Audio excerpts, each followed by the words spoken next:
Great. Welcome, everyone. Hi. Welcome to... You all right there? You're being attacked. This is one of our bedrooms at the Pineapple House, our surf and yoga and wellness retreat centre in Bali. You can't see it, but we have a lovely view of the paddy fields there. I'm getting attacked right now. Why are both in or both out? Okay, we'll go in. So we are coming on today to talk about something that is becoming more and more relevant as the world has spent some weeks now, and everything's moving so fast that weeks feel like months. Some people have spent more time than others, but considerable amount of the world has gone into some form of lockdown, and things have changed dramatically in our day-to-day experience. But a lot of people, they're having more time on their hands. I know there are some people who have some companies that are in huge demand at the moment, and obviously they are working a million miles an hour. But for most people, the general theme is that people are spending more time at home and have more time to ponder and wonder. And also their routine has changed so much that it's a time of reflection. And so we want to come on today to talk about what we can do to cultivate a space where we can really reassess what's working for us and what's not working for us. Before lockdown, sometimes people had the mindset that they didn't have enough time to do the things that they love, and now one of the things that we have a lot of is time. Yeah, so some of the conversations that I've been having with people recently is that there is this kind of like this mini awakening going on, these realizations for people that perhaps what they were doing, be that for their career, their work, or just generally how they were living their life, maybe even their immediate relationships, aren't working for them anymore. They recognize the need that something needs to change, that they want to start living their life in a way that's more aligned with essentially the truth of who they are. And it's really fascinating because as some of you will know, both Lucy and I teach yin yoga from a perspective of the 5-element theory from traditional Chinese medicine, and we've already spoken quite a bit about this period of winter, which is what we are all in or heading into as we go into, as Lucy said, our different versions of lockdown or isolation. And what winter brings up for people is a lot of reflective quality. So reflecting on what's happened before, like what's happened in our autumn, in our late summer, in our spring, and where are we now? You know, where are we? What's happened? How can we reflect on the past in order to move forward when we come into spring? Because we will come back into spring in a way that feels more aligned and more abundant and just more integral. Yeah, and I think as well as we, a lot of the time that a reason why maybe somebody isn't going for a dream that they've wanted to go for a long time, or that little story or niggling message inside of like, you know, all I want to do is open a cattery, you know, that's what I've wanted to do my entire life, but they've stuck with their job at a bank or whatever it is. And one of the stories that we find ourselves telling ourselves that it's not secure, that it would be really unstable if we were to jump careers, or we would worry about money. And the elements that Rachel was pointing to, the water element to do with winter, one of the associations, one of the emotions that we associate with the water element is courage. And also, as things have shifted so much, and as people are discovering now that we don't necessarily have the security that we have told ourselves that we have and we can't leave. And the security comes from our relationship with our dharmic path or our purpose, and also our relationship with abundance in general. So a lot of people have been clinging on to this security that they feel will hold them and keep them safe. And the water element, as we've slowed down and gone into a place of reflection, asks you to be courageous in your decisions. And actually, as we've seen, there's so much has gone up in the air that what we thought was secure actually wasn't secure. And that, you know, we thought going to work was a secure way of living, and then we realize now we can't go to work in the same way, and that we don't have other ways of bringing in abundance in the same way. And but we do have the space to now really revisit what's working for us and what's not working for us. And this whole experience that we're having across the world is bringing us together as one. We're all experiencing this. The coronavirus has, I don't think it's, you know, not touched somewhere, or at least people are hearing about it. And but also as we reflect and we go into more isolation, it's also looking at our own individual role in our own lives, and looking at the stories that we've been telling ourselves that have been keeping us in a certain job or a relationship or location. And now we have that time where we can be selfish in a really positive way. You know, being selfish. I remember when I was younger and my mum, you know, I went on my gap year and I went off traveling for 9 months on my own. And my mum always said to me, this is the time to be selfish. She said, this is the time to go and do what you want to do and take off in that direction. If you're on your own, you can do that. And I had such freedom doing that. And now we have the opportunity to look at, as an individual, what do I want to do in my dharmic path? How do I want to serve other people? How do I want to live my truth? How do I want to live more connected with my heart as we go through this thing that binds us all together as a community? So being selfish, and it doesn't mean that we have to leave the people that we love behind. It means that we only think of ourselves. But the teachings from both traditional Chinese medicine and yoga say that when you are on your dharmic path, everyone around you benefits, because you are radiating and you're in flow with life, because you are doing something courageous that really resonates with you.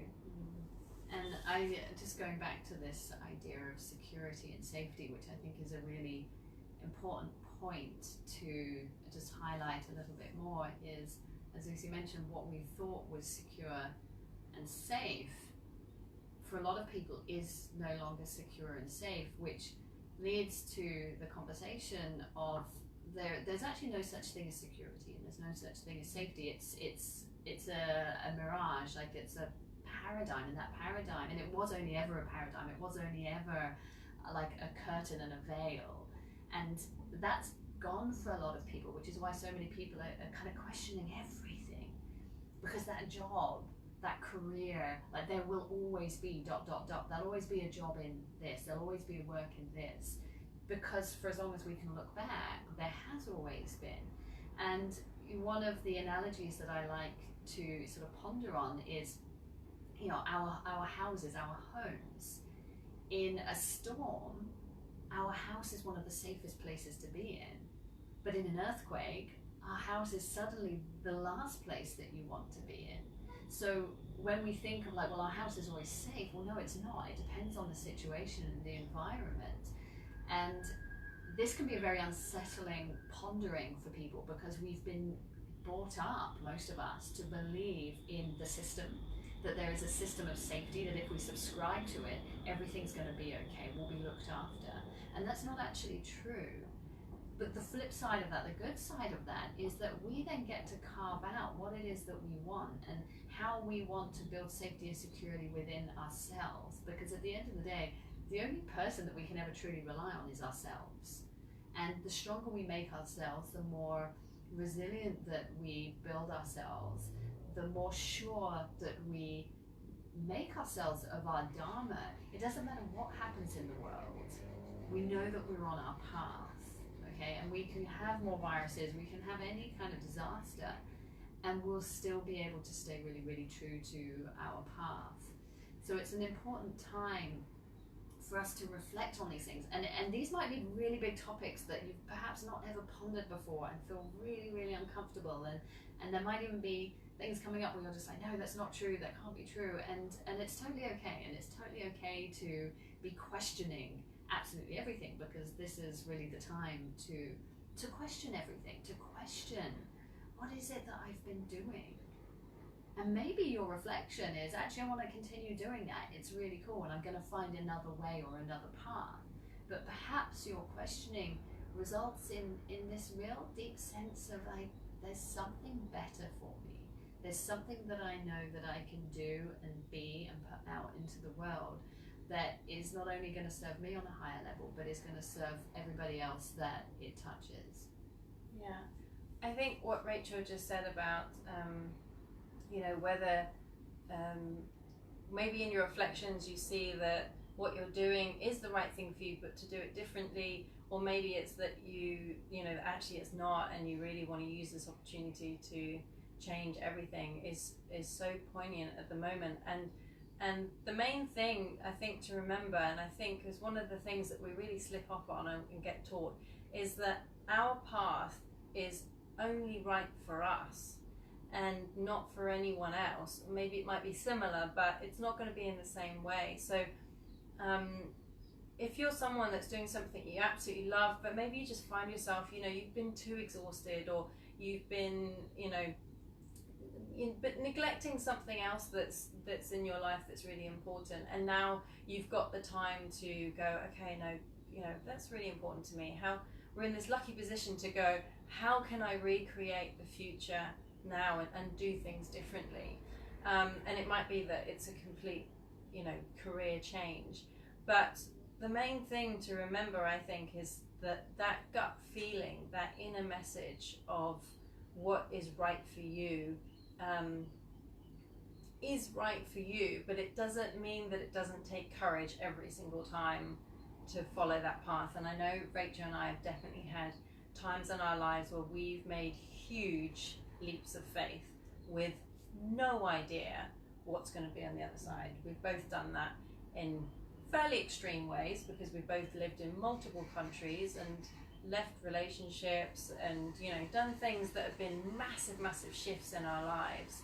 And at the time, for me, I know my biggest shifts, there was such a big element of like, I have no idea what's on the other side of this, and there is a lot of fear that's coming up because I don't know. But the one thing that I do know is that this is right for me, and I can't articulate that more other than this is right for me. I know this is right for me. And we are not really taught to follow that. We're taught to be safe. Well, we're both from the UK, so that's very much how we were brought up separately, but that's very much how we were brought up culturally. Was kind of like, okay, have the dreams, but also do something safe. And they don't always align. And so what often you find is someone did the safe thing, and then they're 20 years into that safe thing, and they're just like, I've built all this stuff around this safe thing, it's not right for me. But all those things that you've built up around it, a lot of them have shifted and they've come away. And that does make us feel sometimes really unsteady, and things are so different. And maybe if you've had a routine for a long time and now that routine's completely different, that can feel quite scary. But the universe has got your back in the way that it really wants you to follow your path. Doesn't mean that it's plain sailing from the word go. That's not what and it's not what it's about. It shouldn't be, because the growing pains are a part of us defining and refining exactly what that path is.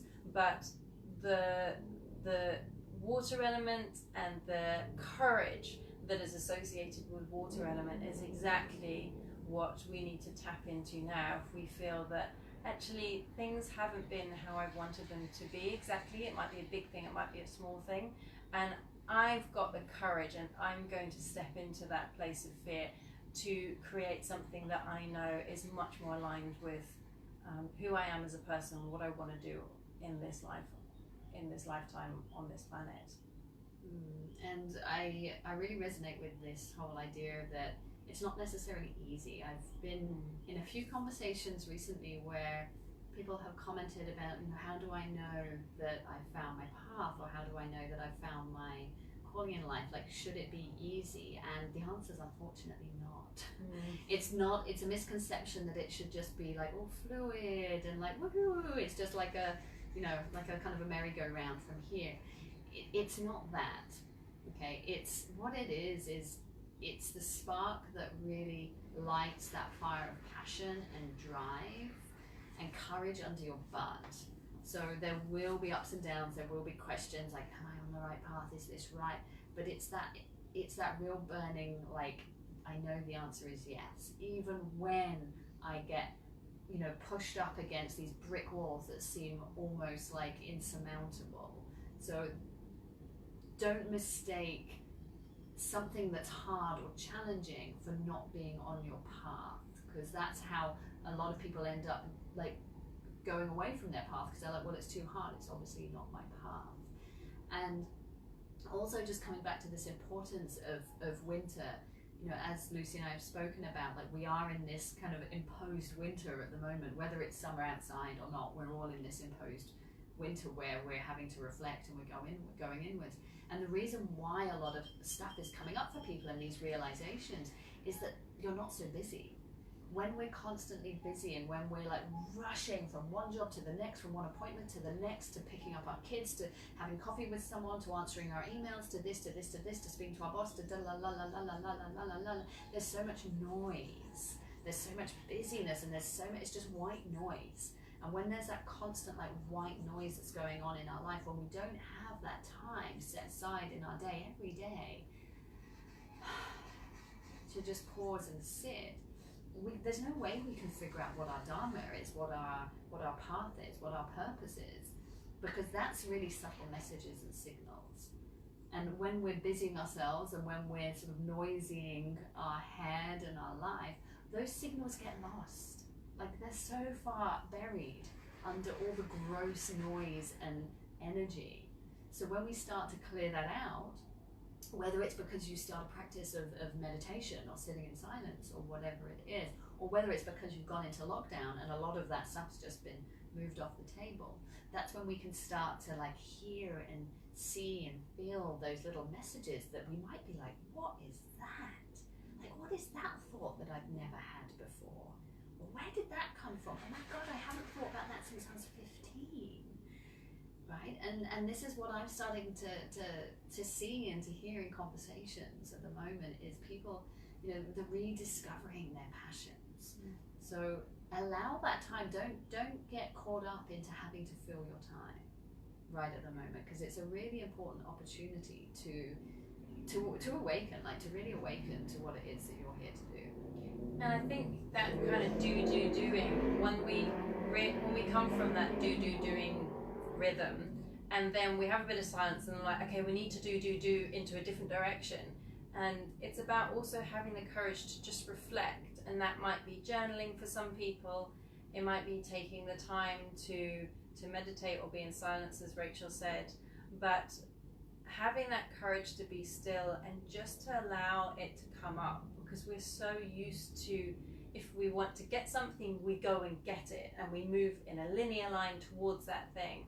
And this is actually a time to receive those messages, and not to try and act on them straight away, and not to try and question them straight away and understand them, but to have that courage and faith and wisdom to allow it to come up and know that it will come up at the right time. So I think if anyone's not sure, how to discover that, there's something that's not quite right, but what do they do with that? First of all, I'd say, have courage. You're in the right place. You're doing the right thing. And practice some slow reflections. It can be sitting down and writing out something. It can just be writing and seeing what comes up. It can be remembering that gut feeling, or one little message, or something that you had when you were at work and you were so busy you had no time to give it any sort of space. and then just revisiting that, and maybe just again write or just think about what comes up, and really give yourself time to receive those messages without trying to run off and then create a whole new business on website in the week because you've had one thought about, well, that might be a good idea, and it might be that you know what that is, and you were like, this is the time to create it, but it also might be a time of having the courage to be still and silent and to receive. Yeah. That's it for now. Awesome. I hope you enjoyed. We'd love to hear how you get on, actually. If you have any questions. Yeah. If anyone's having realizations and they just want to share it with someone, then put a comment below. If anyone wants more tips and they want to share anything, then please do let us know, because we're really excited for this time, because we really believe that more and more people are starting to wake up to their own path in this life, in this lifetime. I'm going to show you our view real quick. There's our lovely paddy field.